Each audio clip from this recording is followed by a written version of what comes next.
Olá, boa noite a todos. Estamos aqui então hoje com muita alegria, a convite dos nossos queridos Marcos e Elisete, com muita alegria mesmo, por mais esse núcleo, né, espírita, Luz de Jesus, um lindo nome, que começa então as suas atividades de divulgação esse ano. E estamos aqui, então, para contribuir aquilo que seja possível para nós. Então, nós viemos aqui hoje ainda virtualmente, em função da pandemia, mas, se Deus quiser, logo vai ser possível a gente estar aí pessoalmente, né? Todo mundo junto. Então, tudo passa, isso também vai passar. Então, para a gente começar a nossa conversa de hoje, nós selecionamos uma página do livro Vinha de Luz, a psicografia pelo Chico Xavier. Quem escreve a mensagem é Emmanuel. O escudo. Embraçando sobretudo com o qual podereis apagar todos os dardos inflamados do maligno. É uma epístola de Paulo aos Efésios. Comenta então Emmanuel. Ninguém se decide à luta sem aparelhamento necessário. Não nos referimos aqui aos choques sanguinolentos. Tomemos para exemplificar as realizações econômicas.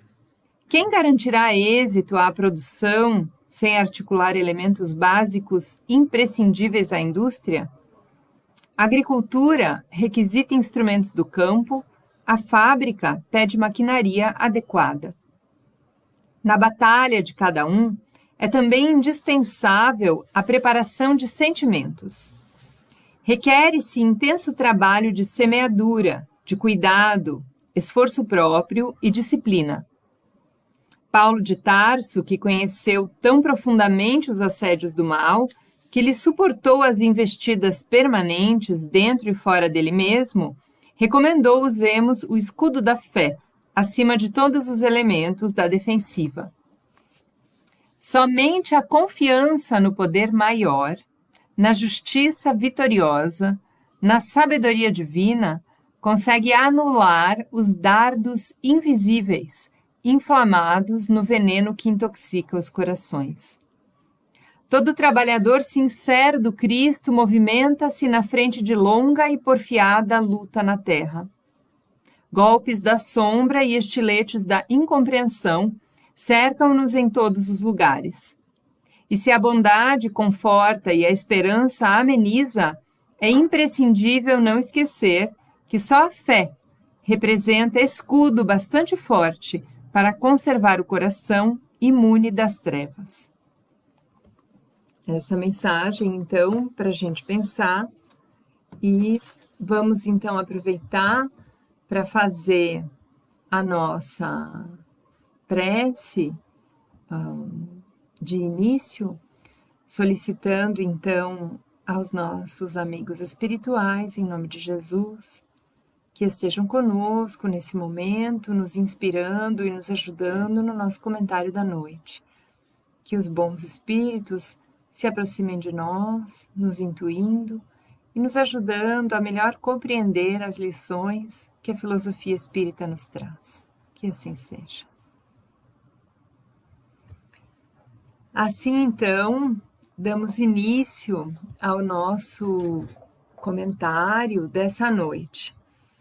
Quando a gente fala do Espiritismo, quando a gente fala da doutrina codificada por Allan Kardec, nós lembramos sempre os seus princípios básicos, né?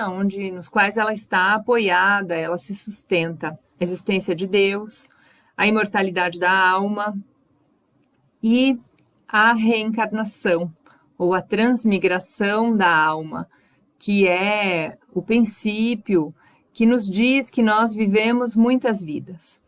Também a justiça divina, também a lei do progresso, né? Então, esses princípios, eles norteiam o nosso entendimento da vida e do mundo, e é através desses princípios que a gente passa a pautar os nossos raciocínios depois que a gente começa a estudar o Espiritismo. E para isso, os casos nos ajudam muito exemplificando muitas vezes esses princípios e nos fazendo refletir um pouco melhor sobre eles. Assim é que, diante da pandemia, por exemplo, a gente é levado a refletir sobre a morte, né? Sobre a finitude da nossa encarnação aqui, e muitas vezes a gente é levado a questionar, então, como é que nós encaramos a morte, né? Como é que está a nossa relação com essa crença de que a alma é imortal? Porque se eu tenho claro para mim que a alma é imortal, a morte, ela não me amedronta, né?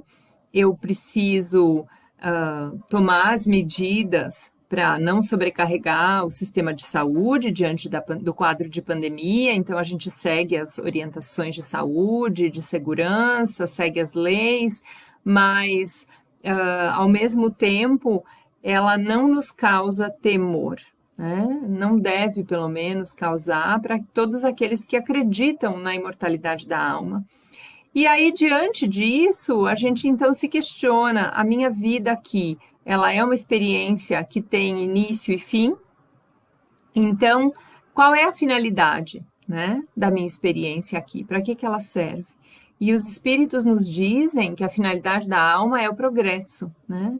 Ela tem que progredir para se tornar perfeita. Então, todos nós somos seres perfectíveis, nós somos criados simples e ignorantes, e ao longo de muitas vidas nós vamos desenvolvendo as nossas potências. No entanto, acontece às vezes, muitas vezes, né, nesse processo de amadurecimento, de busca do conhecimento, a gente se desvia das leis divinas. Então, é muito comum a gente achar, por exemplo, que a coisa mais importante na nossa vida é ter coisas, é ter dinheiro ou posses, ou enfim, muitas questões materiais onde às vezes a gente se perde, né? E esse sentimento equivocado, às vezes, nos leva a atitudes equivocadas. Então, como é que funciona o processo de erro e de reparação do erro, né? Normalmente nós teríamos uma visão assim de que a pessoa comete um erro e aí ela está condenada, né? Ela não tem mais salvação, não tem mais acerto, não tem mais jeito. E o Espiritismo nos mostra que não, né? O erro, ele faz parte do processo de aprendizagem e ele tem reparação. Então, como é que essa reparação se dá? E é para isso que a reencarnação muitas vezes serve. Ela é uma oportunidade, né, de um aprendizado e de uma reparação de uma atitude equivocada. Então, um movimento falso nosso que nos afasta da harmonia das leis divinas faz com que a gente percorra, então, um caminho de reparação, e nesse caminho a gente realiza um aprendizado importante, né? Muito importante, às vezes com dor, né? Com sofrimento. A dor, o sofrimento, eles são alertas importantes para nós, para a alma, e eles também são recondutores, né? Para o caminho da harmonia, para o caminho da felicidade que a gente está buscando, para o caminho da paz. Então, sempre que eu me afasto das leis divinas, eu crio um conflito interno, né? Eu crio um problema dentro de mim e eu carrego isso comigo aonde eu estiver. Então, não importa se eu estou aos portões de nosso lar, se eu estou aqui, se eu estou na França, se eu estou em Júpiter, não importa, porque o conflito ele está dentro de mim. E ele faz, então, com que mesmo que eu esteja num lugar maravilhoso, eu não consigo ver esse lugar maravilhoso, porque o meu conflito interno, ele me perturba e aonde eu estou, o lugar é um lugar ruim, porque dentro de mim as coisas estão desajustadas, né? Estão em sofrimento. Assim é que o Espiritismo também nos ajuda a aclarar um pouco essa noção de céu e de inferno, né? Então, a pessoa que se equivoca, mesmo que ela engane as outras, mesmo que ela coloque uma fachada de que ela é perfeita, de que ela nunca errou, mas o engano, ele está dentro dela, né? As suas atitudes, a sua consciência, ela é um alerta desses enganos. Então, ela vive num estado de dificuldade, de conflito. Só sai desse conflito a hora que olhar para o problema, se arrepender, e buscar, então, a reparação dos seus atos que estão em desacordo com a lei divina. Para isso, eu trouxe hoje, então, um caso de um livro que eu gosto muito, que é esse aqui, Compreendendo a Saúde Espiritual e Mental, que é um livro bilíngue do Divaldo, e é um livro que é a transcrição de uma conferência que ele fez nos Estados Unidos. Então, ele faz essa conferência em 2004, se não me falha a memória, nos Estados Unidos, e isso, em 2004, em março, na Faculdade de Medicina da Universidade de Maryland. E lá, então, ele fala para uma extensa plateia, né? A gente sabe que ele viaja bastante, o Divaldo, e ele é um excelente orador. E ele faz, então, um apanhado a respeito da saúde mental e espiritual. A primeira coisa que o Divaldo faz questão de frisar, né, e os espíritos através dele, é da importância da gente buscar os tratamentos médicos adequados quando a gente observa um desequilíbrio, né, na gente ou em alguém próximo de nós. Então, vamos pensar assim, se a gente fala de saúde, a gente fala não de um único aspecto, né? Mas de vários aspectos que se ligam e são responsáveis pela saúde, pela definição de saúde. Então, a saúde não é só um bem-estar orgânico, né? Mas esse próprio bem-estar orgânico, ele está atrelado a uma função social, ele está atrelado a uma questão de saúde mental, psicológica, espiritual. Então, a saúde, ela engloba vários aspectos além do aspecto unicamente físico, né? E ela se reflete no físico, assim como o corpo influencia o espírito também influencia o corpo, né? Então, é importante a gente compreender a saúde como um âmbito assim que tem vários lados, e o lado do médico, da especialidade médica, é um desses que a gente deve buscar, deve seguir, né? Uma coisa que muita gente não se dá conta é que quando nós temos um problema de saúde e a gente procura um médico, esse médico está assumindo conosco a responsabilidade pela nossa saúde, né? Então, ele nos orienta um tratamento, ele nos orienta um remédio. E é importante que a gente entenda que quando a gente não segue a orientação do médico, a gente está assumindo, né, o risco, porque ele, a hora que ele se dispôs a nos tratar, ou que nós acordamos com ele que ele ia nos tratar, a responsabilidade é dos dois, é do médico e é do paciente, né? Então, qualquer interferência nessa dinâmica, ela é uma interferência ética, né, que a gente tem que cuidar, assim, vai ter que prestar contas depois. Então, o primeiro responsável pela saúde somos nós, né? E as nossas atitudes, elas também influenciam na nossa saúde, né? As atitudes de busca, de melhoria e também as atitudes de desvio, né? Da qual a gente acaba colhendo os frutos depois. Então, toda vez que eu cometo excessos, esses excessos acabam influenciando na minha saúde. Isso para a gente falar só da saúde física, né? De coisas simples, aí que qualquer um que está me ouvindo pode identificar facilmente, pensar em 1000 exemplos quando a gente fala do cuidar da saúde física. Agora, quando a gente fala da saúde mental e da saúde espiritual, que daí é o âmbito na saúde espiritual, onde o espiritismo tem grandes contribuições para nos dar, né?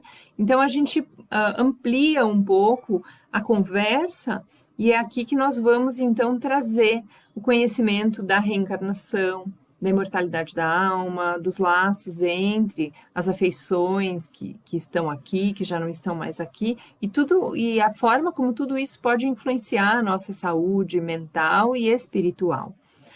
Há muitos casos de perturbações mentais que têm a sua origem em vidas passadas ou em afinidades que a gente desenvolve com espíritos desencarnados.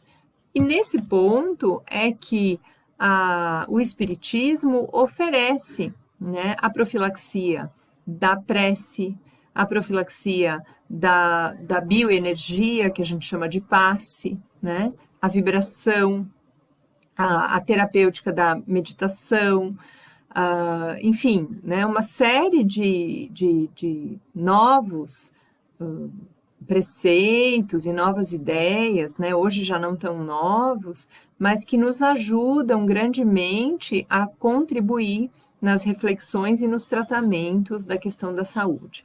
Então, um grupo espírita sério e bem estruturado, ele pode prestar grandes contribuições para a saúde e o equilíbrio da comunidade onde ele está inserido e dos seus trabalhadores, né, através desse exercício muito simples, né, da vibração pelos outros, da prece pelos outros, do esclarecimento através do estudo, né? E é o que o Divaldo, então, faz nessa conferência, trazendo algumas proposições, e para ilustrar isso, ele conta um caso dele na Mansão do Caminho. Então, para quem não sabe, o Divaldo mora em Salvador, na Bahia, né? Hoje ele já é um senhor com mais de 90 anos, mas que fez uma obra em Salvador espetacular, que atende crianças e famílias, né? E que começou há muitos anos, né? Em 1930, começou como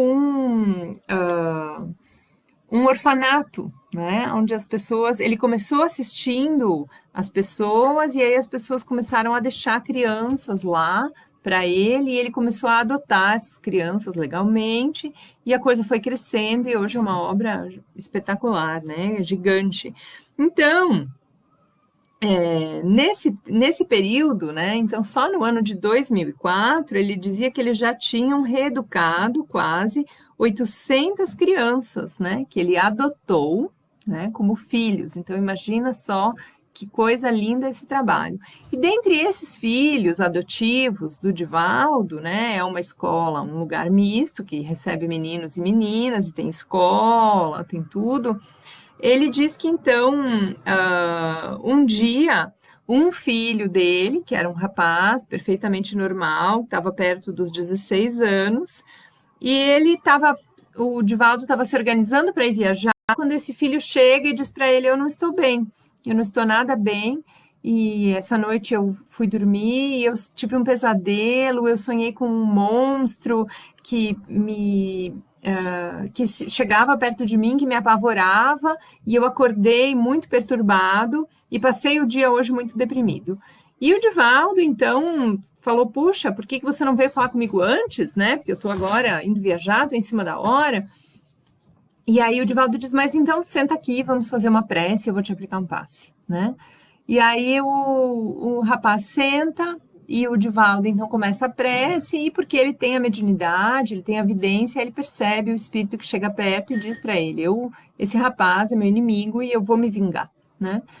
E aí ele vai viajar, mas ele alerta um outro filho dele, mais velho, médico, diz: olha, amanhã você leva o seu irmão ao médico, porque ele está com todos os sinais de uma depressão que está se instalando. Ele está com sudorese, ele está pálido, ele está com o coração com, né, o ritmo anormal. Então, veja que a pessoa não só aplica o passe, mas também observa os sinais físicos e toma as medidas que precisa, né? Amanhã vai ao médico e vai ver a orientação para esse problema que que tem sintomas orgânicos e que a gente precisa cuidar. Então, é uma observação interessante para nós, porque nos alerta, né, para fazer uma diferença entre uma tristeza passageira, entre uma crise de choro passageira, entre uma coisa que acontece e depois não acontece mais, não se repete, e um quadro, né, de uma depressão já mais séria, um quadro mais grave que requer uma atitude, né, que peça, então, esse conjunto de ações para contribuir para que a pessoa reganhe o equilíbrio que está sendo perdido. Então, ele vai viajar, o Divaldo, mas diz que muito preocupado com esse filho, e quando chega, então, na Europa, ele liga para casa e o filho dele, médico, diz para ele, olha, nós tivemos que internar, porque ele tentou se matar, e ele está internado, e cada vez que o Divaldo liga para casa, durante os 40 dias da viagem, o menino está pior. E pior, e pior, e pior. Aí ele volta para casa e não pode nem visitar o filho, porque o filho está sendo tratado com sonoterapia, está incomunicável e está péssimo. É um quadro muito, muito grave, assim, de uma hora para outra, ele se agrava muito. E sendo tratado, então, numa instituição psiquiátrica por um médico psiquiatra. E o Divaldo, então, o que é possível fazer? Então, ele, como espírita, ele volta, né, para a Mansão do Caminho, e lá eles têm um grupo espírita, e eles fazem a reunião mediúnica. E na reunião, então, eles pedem, né, fazem a prece por ele, pedem assistência, se possível, ajudar e tal, e é possível a ajuda. Então, os espíritos se organizam e trazem esse inimigo desencarnado, esse espírito obsessor, para que seja conversado com ele. Então, o espírito vem e conta, então, a história. Veja só que interessante. Aí começa, então, a questão da gente olhar para a gente mesmo e para aqueles que estão convivendo conosco como almas milenares, né? Nós temos muitas experiências, e essas pessoas que reencarnam conosco hoje, que são a nossa família, com quem a gente trabalha, não é a primeira vez que nós estamos aqui, e também não são as únicas pessoas que fazem parte da nossa vida, né? Então, a reencarnação, ela, na verdade, estende, ela dilata os laços afetivos dentro e fora da família, né? E os laços do afeto, então, são laços que se perpetuam ao longo das encarnações. Então, não só os laços consanguíneos constituem a nossa família, mas os laços do afeto e também os laços do desafeto. Porque quando eu faço mal para alguém, eu me ligo a essa pessoa, né? Me ligo de forma, como nós vamos ilustrar aqui através desse caso. Então, o espírito começa a contar a sua história e diz, eu era um fazendeiro muito rico, e tinha a esposa e o filho, e uma noite, perto do ano novo, eu estou indo dormir, e a minha esposa, então, me traz um chá, e eu tomei o chá e dormi, e o chá tinha um sonífero, tinha um remédio, e eu dormi e tive muita dificuldade de acordar. E quando eu acordei, eu sinto que tem uma pessoa colocando um travesseiro no meu rosto, me sufocando, e quando eu vejo, é o meu filho, que está sentado ali, dizendo, morre, né? E a minha esposa nos meus pés, olhando para o meu filho, dizendo, mata ele logo, para a gente ficar com a herança. Então, a esposa e o filho, num movimento infeliz, né? Achando que era o dinheiro, a posse do dinheiro que ia trazer felicidade para eles, planejam o assassinato, então, do esposo, do próprio pai, achando que assim eles iam ficar bem. Ele diz que então ele desencarna, né? Chega no mundo espiritual, que é ali, né? Que é a realidade, e não consegue na casa, não consegue ficar na casa, ele não consegue falar com ninguém, ele encontra outros espíritos, né? Então os encarnados não o veem, não escutam, mas há desencarnados ali onde ele está que falam para ele, você foi injuriado, você foi prejudicado e agora você precisa se vingar. E ele diz então que ele sai e ele passa um período de grande perturbação, até que um dia ele é atraído, ele não sabe dizer quanto tempo passa, ele é atraído para junto de uma jovem. E ele é atraído para junto dessa jovem, e aonde a jovem vai, ele vai. Ela vai para um lugar, ele vai junto, ela vai para uma casa, ele vai junto, ele não consegue se afastar muito dela. E ele não entende quem é essa jovem, ele não conhece, né? Muito jovem. Aí uma noite ela vai dormir e ele fica ali no quarto observando e vê que quando ela deita para dormir, sai do corpo dela o espírito da esposa. Daí ele entende por que ele está ligado, então, a essa mulher jovem que ele, né? O corpo dela ele não conhece, mas ele percebe que ela é a reencarnação da esposa. E aí se acende nele aquele ódio, né? Ah, eu vou me vingar. E ele então começa a sua vingança, né? Influenciando essa jovem que passa a ter pesadelos, fica grandemente perturbada e acaba sendo internada num manicômio. Perde tudo, a família abandona, fica sem nada. Aí nesse manicômio ela é abusada, ela é engravida, ela tem um bebê e como ela está totalmente fora de si, esse bebê é dado para adoção. E aí o espírito conta, né, que então um belo dia ele se sente atraído para junto de um rapaz muito jovem.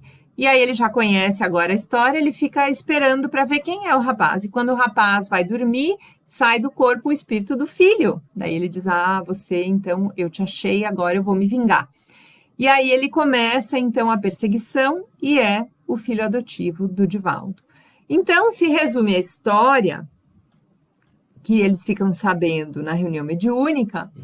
E o Divaldo, então, diz que o doutrinador, que é um psicoterapeuta, né, na reunião mediúnica, começa a conversar com esse espírito, dizendo para ele, meu filho, né, o que você ganha perseguindo esses dois? Olha quanto tempo que você está aí já no mundo espiritual e profundamente infeliz. E começa a dizer para ele, veja nosso caso aqui. Nós atendemos todas essas crianças que não têm nenhum vínculo físico conosco, né? Nenhum vínculo de sangue, no entanto nós atendemos, nós fazemos o nosso trabalho, e aí as pessoas muitas vezes nos distratam, né? Elas nos ofendem, elas não nos tratam sempre bem, no entanto, isso não nos impede de continuar atendendo as pessoas que vêm aqui, porque nós fazemos isso por amor. Então, as pessoas que nos querem mal, que nos ofendem, nós não ligamos, passa, o problema é com elas. A gente não deixa que o problema se torne um problema nosso. E vai explicando para ele os princípios, assim, de manter a paz. E o espírito, num primeiro momento, não concorda, aí ele é convidado a ficar ali, a observar a instituição, e diz, olha, observe como a gente age, observe a nossa atividade, né? Veja como é que são as coisas por aqui e tire as suas conclusões. Isso nos faz pensar, fazendo uma parte, né, nessa história do Divaldo, em como é importante a gente casar, assim, as nossas ações com as nossas palavras, né? Então, não quer dizer em nenhum momento que a gente deve ser perfeito, porque é inviável, mas é muito importante que a gente dê testemunho das coisas em que acredita. Então, para que os espíritos que nos acompanham se convençam de uma determinada coisa, eles precisam observar que, de fato, aquilo é verdadeiro. Então, o Divaldo conta que o espírito aceita observar, passa uma semana, o espírito volta na outra reunião se comunicar e diz que, de fato, ele tinha ficado ali aquela semana observando e ele dizia, como é que vocês conseguem fazer isso, né? Acolher essas pessoas, amar essas pessoas que são estranhas para vocês. E aí começa, então, aquele processo muito bonito de evangelização, né? Onde o espírito descobre que para além do seu sofrimento existe uma saída, existe uma cura, existe um caminho e que esse caminho não passa pela vingança. E eles dizem para ele, deixa a vingança, deixa com Deus, que Deus vai se encarregar de ensinar esses dois espíritos. Ele diz, então Deus vai se vingar. E aí o doutrinador diz para ele, não, porque Deus não se vinga, Deus é amor, né? Mas Deus ensina. Então você não se preocupe, porque eles estão com o problema, eles fizeram o mal para você, isso é inegável, e cada um deles carrega o problema consigo. Você não precisa ir atrás da vingança, você procure a sua felicidade. E o espírito, então, se convence, né? E resolve abandonar, então, o desejo de vingança. E eles dizem assim, e você, então, agora vai ser acompanhado pelos amigos da espiritualidade, né, que estão aí com você, você vai ser orientado, mas quando você puder, você volte para contar para a gente como você está e tal. E o espírito, então, diz, eu volto, eu voltarei. Deixe, então, que eu, quando puder, eu voltarei. E assim eles terminam a reunião. E no dia seguinte, olha só a surpresa, o menino acorda no hospital psiquiátrico, bom. O médico reluta muito em liberá-lo, né? O Divaldo conversa com o médico e assume a responsabilidade por ele. E ele, então, volta para casa, esse menino, totalmente curado. E sem, né, termina o seu tratamento, obviamente. A gente está falando aqui de 1930, né? 1940. Então, era bem diferente o tratamento psiquiátrico do que a gente conhece hoje, mas ainda assim. O menino volta para casa, o Divaldo assume a responsabilidade por ele, e o médico com medo, né? O médico diz, ele vai se matar, e o Divaldo diz, ele não vai. E, de fato, ele se recupera, porque a influência espiritual que existia ali, ela foi orientada, bem orientada. É muito curioso, porque existem alguns grupos que oferecem, assim, algumas terapias, né, grupos espiritualistas de afastamento, né, de exorcismo até, isso não existe, né? O que existe é o convencimento pelo coração, pelo amor, pela superioridade dos espíritos que se interessam por nós, né?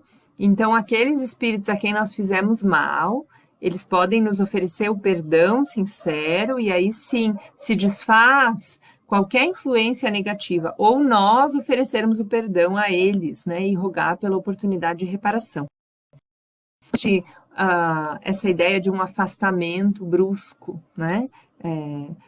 O problema está em nós, né? Nós é que somos os devedores e temos que nos organizar aí para sermos menos devedores.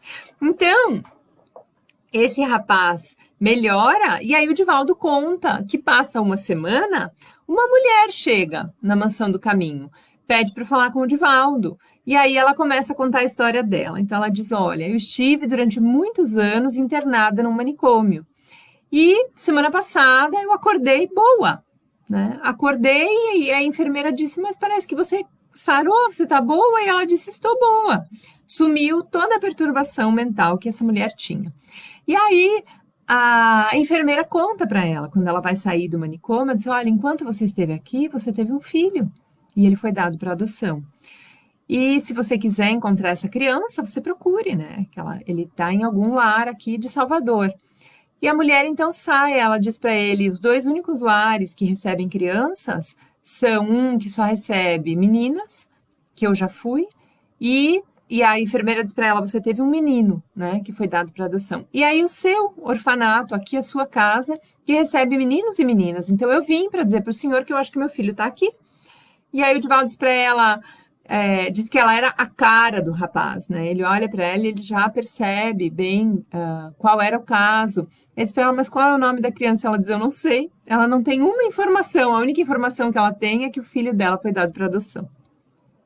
E aí o Divaldo, então, atende essa mulher, faz todo aquele acolhimento dela, né? E ele diz, então, eu vou chamar os meus jovens que têm essa idade. Ela diz, meu filho hoje estaria com 16 anos. Ele diz, eu vou chamar meus jovens que correspondem a essa idade, a senhora vai olhar e vai me dizer quem é. E aí ela diz para ele, mas eu não sei. Aí ele diz, mas a hora que você olhar, você vai saber. Porque o vínculo entre mãe e filho é inegável, né? Ele existe, então você vai sentir. E aí, quando chega o fim da tarde, que acabam as aulas, o Divaldo chama, então, esses jovens, e aí diz que ela vai olhando para eles, um por um, e vai fazendo que não com a cabeça, né? E nisso, o filho esse, que nós contamos a história, que esteve internado e agora estava bem, vai direto no Divaldo. Diz, quem é essa mulher? Porque ele sente, ele diz para o Divaldo, essa é a mulher dos meus sonhos. Quando eu estou sonhando, que eu estou num pesadelo com um travesseiro, essa é a mulher que está do meu lado. E ela é a mulher dos meus sonhos. E aí o Divaldo conta para ele, enfim, que se reencontram os dois, então, mãe e filho. Aí o Divaldo propõe auxiliar os dois encaminha os dois, enfim, ele conta tudo isso no livro, né? Eu não vou me estender muito aqui, mas é bem interessante a história, que a família daí se reestrutura, se encaminha, continuam ali frequentando a Mansão do Caminho, e esse rapaz então conhece uma moça e se casa com essa moça e ela fica grávida. E aí ele vem procurar então o pai adotivo e diz para ele, pai Divaldo, tio Divaldo, né? A minha esposa está grávida e eu, ao invés de estar feliz, eu estou apreensivo, eu estou aflito. Aí o Divaldo vai orientando, vamos orar, vamos aguardar e tal. Daí nasce o nenê e ele vem de novo. Divaldo, ao invés do meu filho nascer e eu estar feliz que ele nasceu, eu estou triste que ele nasceu, eu não consigo sentir alegria, eu sinto aversão a esse menino. E aí o Divaldo, então, vai conversando, vai orientando, né? Vamos ressignificar isso, vamos trabalhar para transformar esses laços do passado, que são mais difíceis, em laços melhores, em laços de solidariedade e de amor e tal. E o rapaz, então, vai trabalhando no seu sentimento e eles trazem a criança para frequentar a evangelização e a escola ali na Mansão do Caminho. O Divaldo conta, então, que um dia ele está passando pela Mansão do Caminho e vem essa criança, né, que é um neto dele, que ele chama de neto, vem correndo e abraça o Divaldo pelas pernas, né, e diz para ele, tio, você se lembra lembra de mim? E o Divaldo então diz que abaixa para falar com ele e diz que o menino fica pálido e diz para ele, você se lembra que eu falei que eu voltaria? E agora eu voltei? E o Divaldo diz que se emociona muito e diz para ele, pois é, eu me lembro e agora você voltou. E ele diz, pois é, eu voltei, voltou para aprender a amar, para perdoar, para ressignificar esses laços todos. E o Divaldo termina então contando que no ano de 2004, que ele conta essa história, o rapaz tinha seus 40 anos, a mãe seus 60 anos, né? E o menino, então, era um adolescente já, e a família tinha se harmonizado, estava bem, estava tudo tranquilo. Então, é um caso bastante curioso, emblemático, que ele nos traz de um equívoco, né? A esposa e o filho que se equivocam, fazem um movimento equivocado e eles reencarnam, então, e a própria lei de ação, de causa e efeito, né? Se encarrega, né, de explicar as leis da vida para os três envolvidos, né? E também para outros ali adjacentes a essa história. Mas é uma história interessante porque é um núcleo pequeno de 3 pessoas e os 3, então, aprendem a ressignificar as suas condutas. Eles tiraram a vida dele, né? E aí agora eles restituem a vida dele através da reencarnação e da educação, do amor, dos cuidados, né? A avó e o pai, né? E assim, perante a própria consciência, eles ficam quites, né, com a lei divina, porque eles erraram e agora nessa encarnação, através de sofrimento e de trabalho, eles acertam o passo e conseguem então reparar o mal que fizeram. Assim a gente traz para a nossa reflexão hoje essa ideia, né, da reencarnação como um processo profundamente pedagógico, onde nós somos convidados a reencarnar junto com uma família, né, para fins de aprendizado do sentimento. Então, quando eu fiz mal para alguém, ou alguém fez mal para mim, a gente solicita a reencarnação junto. A gente pede, né, para poder organizar de novo esses laços, organizar essa nossa conduta que esteve equivocada. E isso se dá em inúmeros níveis, de 1000 maneiras diferentes. Então, se eu prejudiquei a pessoa expoliando o que ela tinha, eu venho nesta vida para restituir aquilo que eu devo, com juros, né? Eu venho para deixar para ela de herança, muitas vezes, aquilo que eu no passado tirei. Se eu tirei a vida, eu venho agora, e uma das possibilidades, né, de acerto é que eu permita a esse ser que reencarne por meu intermédio. Se eu orientei mal, essa pessoa e por minha culpa ela faliu na reencarnação dela, eu agora venho com o dever, né, e a oportunidade de orientar essa pessoa de forma adequada, dentro das leis divinas.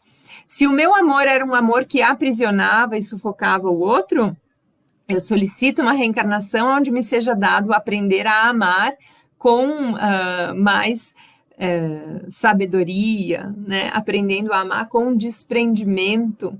Assim, a gente vê muitos casos de mães e filhos, de pais e filhas, aonde esse filho, essa filha que a gente ama bastante, ele veio para que na condição de filho, ele vem na condição de filho para que a gente aprenda a amar com desprendimento. E assim também a morte na nossa vida, a perda de um ente amado, ela também muitas vezes vem com essa lição, para nos mostrar que a vida continua e que nós precisamos aprender a amar a pessoa aqui e no além. A vida não termina com a morte, então os laços eles não se apagam. E uma das coisas mais bonitas que o Espiritismo nos traz é essa certeza de que a vida continua e os laços continuam. Então, eu tenho muitos parentes e amigos que estão já no mundo espiritual, com quem eu tenho certeza de que eu encontro várias vezes, né? Aí durante o meu dia, quando eu me lembro deles, quando eu vou fazer uma prece, no Evangelho no Lar. Então, eu sei que esses afetos, eles continuam existindo e esses espíritos continuam me acompanhando e agora com muito mais tranquilidade, porque antes eles tinham que pegar ônibus e avião para vir me ver, agora é só pensar e eles estão aqui e estão me vendo. Então a reencarnação é essa ferramenta maravilhosa de progresso, onde a gente volta para terminar aquilo que começou e não teve tempo de acabar, a gente volta para aprender um pouco mais, porque uma vida é muito pouco, e a gente volta principalmente para se equilibrar diante das leis divinas. Então, a gente solicita um pouco por vez para que a gente possa ir aprendendo a andar de acordo com as leis divinas. Então, a lei divina é escrita na nossa consciência, mas ela é escrita aos poucos. Ela é escrita ali à medida que a gente progride. Ela não está toda pronta, né? Porque se estivesse, então, como é que nós não conseguimos ler? Mas o problema é que a gente ainda não tem ela toda clara para nós. Então, a reencarnação é esse processo de aprendizado das leis divinas, esse processo maravilhoso onde, através do convívio com os outros, nós podemos ajudar e ser ajudados, né? Nós aprendemos e também ensinamos. Nós temos a oportunidade de dar e de receber. Então, queridos, encerrando essas nossas reflexões nessa noite de hoje, eu agradeço mais uma vez ao Marcos e a Elisete, né, e a todos os companheiros da Casa Espírita Luz de Jesus, pela oportunidade de estarmos aqui. Deixamos o convite para que a gente estude Kardec e as obras de Kardec, não só as 5 obras básicas, mas também os casos da Revista Espírita, que nos trazem esses casos de reencarnação que nos ajudam a entender muito as dinâmicas da família, nos ajudam a entender os relacionamentos, principalmente os demais conflitos mais difíceis, mas também abrem para nós as flores do afeto, do amor que nunca morre, que nunca se acaba, que só cresce, que só progride. Então, deixamos para todos nós, né, nessa noite aí hoje de quinta-feira, nós deixamos essa mensagem que os espíritos nos trazem através da doutrina espírita de profunda beleza da imortalidade da alma, que é essa crença calmante e tranquilizadora para todos nós espíritas diante das adversidades. Então, diante de qualquer problema que a gente esteja enfrentando, tenhamos calma, saibamos pedir ajuda, ajuda de Deus, ajuda dos amigos espirituais, ajuda dos nossos amigos aqui que convivem conosco. Saibamos pedir essa ajuda, porque Deus é a inteligência suprema, né? Não existe recurso que ele não tenha. Então, que essa fé seja, como diz Emmanuel no início, o nosso escudo para enfrentar as dificuldades da vida. A vida traz desafios, ela traz dificuldades, sem dúvida nenhuma, mas a nossa fé ela tem que ser uma luz ativa e viva né, dentro de nós. Ela realmente tem que ser capaz de projetar esse escudo capaz de nos defender das investidas do mal, da ignorância. Então, que Jesus nos ampare, nos abençoe, que a gente consiga desenvolver esse escudo, né? Que Jesus nos ampare para que a fé seja essa luz mesmo, brilhando no nosso caminho e, quem sabe, até iluminando um pouquinho o caminho dos demais, ok? Agradeço então e convido aí a quem estiver nos acompanhando para que a gente faça então a nossa prece de encerramento, né, desse momento aí que tivemos de estudo e de conversa. Então, elevamos a Deus o nosso pensamento de profunda gratidão pela oportunidade de estarmos aqui hoje, a Jesus, nosso mestre, governador espiritual da terra, que nos envolva no seu amor, na sua luz. Rogamos aos espíritos que nos acompanham, que abençoem a todos, nossos lares, nossas famílias, mas, sobretudo, Senhor, aqueles que mais precisam, aqueles que estão em aflição, os nossos irmãos nos hospitais, nas CTIs, especialmente sofrendo por causa da Covid, os nossos irmãos doentes, em recuperação. Abençoa todos eles, Senhor. Ampara também os profissionais de saúde, os nossos valorosos e dedicados, trabalhadores que se desvelam, que nos amparam sempre. Auxilia as famílias que têm pessoas enfermas dentro de casa e ajuda-nos a todos para que o nosso coração seja tocado de compaixão, que possamos buscar a caridade dia a dia, que possamos desenvolver em nós os teus preceitos, o teu evangelho, cada dia um pouco mais, Senhor. Abençoa-nos, sê sempre conosco, fortalece-nos, que assim seja. E assim, então, encerramos, convidando a todos aqueles que puderem, que participem, então, da próxima palestra, não é? Na quinta-feira que vem, aqui na página da Casa Espírita Luz de Jesus, e que Jesus nos abençoe a todos.